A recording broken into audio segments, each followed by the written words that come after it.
Before we wrap up, because we're getting to the end of our conversation, I want to just ask about the long view. So you talk about this as a skill that kind of compounds over time. What do you mean by that? Change leadership is not about being perfect at navigating change. As leaders, we feel impact from change too. So that is a lot to manage when you're working through your own feelings as well as leading with empathy and all these things that we've talked about. So it's a journey. It's not about having all the answers. It's not about never making mistakes in the process. It's about showing up for your people in the moments that are uncertain. It's about being clear when everything else is really murky. It's about taking ownership of how change lands, not just the change itself, but how you lead through it.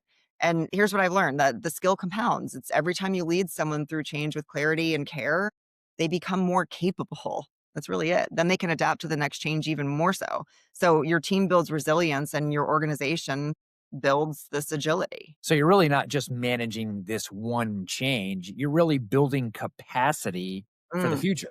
Yes, I love how you put that. You are absolutely building capacity for the next change and the next one and the next one. And I mean, when you do that, people learn when something shifts, my leader is going to be honest with me. I'm going to understand it. I'm going to get support.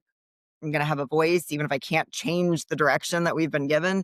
It just becomes a part of your culture and that becomes the reflex. It's the thing that actually determines whether your organization thrives or just drives, kind of just gets through in a world that's constantly changing. So can you paint a picture for us what things look like when a leader has really mastered this?